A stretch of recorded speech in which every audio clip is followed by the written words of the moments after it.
오늘 만나볼 차량은 2020년 7세대 모델 출시 이후 6년 만에 완전히 새롭게 바뀐 현대자동차의 대표 준중형 세단 8세대 D-올류 아반떼입니다. 사실 아반떼라고 하면 국내에서도 준중형 세단을 대표하는 모델이지만 이번 신형을 직접 보면 과연 이 차를 예전처럼 단순히 준중형 세단이라고 불러도 될까 싶은 생각이 먼저 드는데요. 전장과 휠베이스를 키우면서 과거 중형 세단에 가까운 차체를 만들었고 플레오스 커넥트를 비롯해 내비게이션 기반 스마트 크루즈 컨트롤 2와 기어 후진 보조 같은 상위 차급에서 볼 수 있던 기술까지 대거 적용했습니다. 먼저 오늘 시승할 차량은 가솔린 2.0 모델인데요. 최고 출력 149마력과 최대 토크 18.3kgm를 발휘하고 복합 연비는 최고 14.3km/L입니다.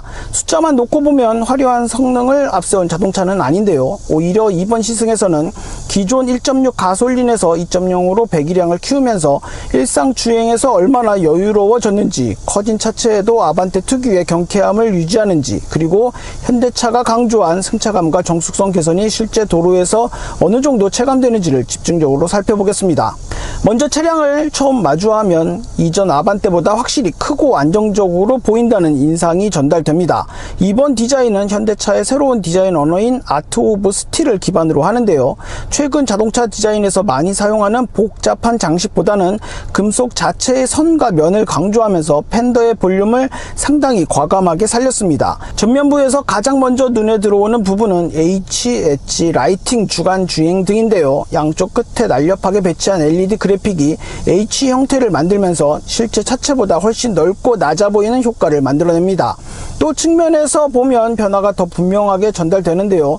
SUV와 크로스오버가 많아진 최근 시장에서 오히려 엔진룸과 승객 공간, 트렁크가 명확하게 구분되는 전통적인 3박스 세단 비율을 유지했습니다. 길어진 후드와 강하게 부풀린 팬더, 상대적으로 짧아 보이는 오버행이 만나면서 이전보다 훨씬 당당한 모습입니다. 차체도 실제로 커졌습니다. 전장은 4765mm, 전폭 1855mm, 전곳 1425mm, 휠베이스 2750mm인데요. 기존 모델보다 전장은 55mm, 휠베이스는 30mm 늘었고 전폭 역시 30mm 넓어졌습니다. 여기에 슬립넥 아웃사이드 미러와 리프트 플러시 도어 핸들까지 적용하면서 공력 성능과 디자인을 함께 고려했습니다. 후면 역시 H, 엣지, 라이팅 그래픽을 이어가면서 차체가 넓고 낮아 보이는 느낌을 강조하는데요. 전체적으로 보면 이번 아반떼 디자인은 단순히 크기를 키운 것보다 준중형 세단을 조금 더 낮고 넓게 보이도록 만드는데 상당히 공을 들였다고 보면 될 것 같습니다. 실내에 들어오면 외관만큼이나 큰 변화가 느껴지는데요. 도어 암레스트와 센터 콘솔이 운전자를 감싸는 듯한 대칭형 레이아웃을 사용하면서 기존 아반떼가 갖고 있던 운전자 중심의 분위기는 그대로 이어갑니다. 다만 이전보다 훨씬 디지털 중심으로 바뀌었습니다. 가장 눈에 띄는 건 플레오스 커넥트인데요. 트림에 따라 14.6인치 또는 12.9인치 센터 디스플레이가 적용되고 운전자 앞에는 9.9인치 슬림 디스플레이를 별도로 배치했습니다. 특히 센터 디스플레이만 크게 만들어 놓은 것이 아니라 공조장치와 비상등처럼 자주 사용하는 기능은 물리 버튼으로 남겨놓았다는 점도 눈에 들어옵니다. 플레오스 커넥트는 안드로이드 오토모티브 운영체제를 기반으로 하고 앱마켓을 통해 내비게이션과 음악, 게임 같은 서비스를 추가할 수 있습니다. 또 생성형 AI 기반의 글레오 AI도 적용되는데요. 단순히 음성으로 차량 기능을 조작하는 수준을 넘어 연속적인 대화를 이해하고 정보 검색이나 여행 일정 추천까지 지원하는 방향으로 발전했습니다. 그리고 이번 아반떼에서 개인적으로 주목할 부분은 이런 디지털 장비를 상위 트림에만 몰아놓지 않았다는 점입니다. 기본 모던 트림부터 플레오스 커넥트와 스마트 크루즈 컨트롤, 차로 유지 보조 툴, 10개 에어백, 페달 5조작 안전 보조 등을 기본 적용했습니다. 이번 아반떼는 가솔린 2.0과 1.0 하이브리드 두 가지 파워트레인으로 운영됩니다. 오늘 타볼 가솔린 2.0 모델은 최고 출력 149마력, 최대 토크 18.3kgm를 발휘하고 IVT와 조합되는데요. 기존 가솔린 2.6보다 최고 출력이 26마력 높아졌고 복합 연비는 최고 14.3km/L입니다. 참고로 하이브리드는 스마트 스트림 가솔린 1.6 하이브리드 엔진을 기반으로 시스템 합산 최고 출력 157마력, 최대 토크 27.0 0kgm를 발휘합니다. 특히 하이브리드는 구동 모터와 배터리를 개선하면서 기존보다 정지 상태에서 시속 100km까지 가속 성능을 약 6%, 80km에서 120km 추월 가속 성능을 약 17% 개선했다고 하는데요. 여기에 스마트 회생제동 시스템 3.0과 하이브리드 계층형 예측 제어 시스템까지 적용했습니다. 다만 오늘은 가솔린 2.0이 주인공이니까 실제 도로에서 149마력의 출력이 커진 차체와 어떤 조합을 보여주는지 확인해 보겠습니다. 실제 주행에서 가솔린 2.0 모델에서 가장 먼저 확인할 부분은 출발부터 일상적인 속도 영역까지 이어지는 가속감인데요. 149마력이라는 숫자 자체보다 기존 1.6 가솔린과 비교해 배기량을 키운 효과가 실제 운전에서 어느 정도 여유로 연결되는지가 중요합니다. 그리고 출발 가속과 40에서 80km/h 영역에서 느끼는 엔진 반응은 이전보다 역시 여유로운 배기량에서 느껴지는 편안함이 먼저 전달됩니다. 또 변속기와 반응도 이상적으로 여겨지는데요. 좀처럼 울컥거리거나 답답한 초기 반응을 찾을 수 없습니다. 그리고 가속 페달을 조금 더 깊게 밟아 추월 가속을 시도하면 파워트레인의 성격이 더욱 분명하게 드러나는데요. 엔진 회전수 상승과 비례해 속도계 바늘이 꾸준하게 밀고 올라갑니다.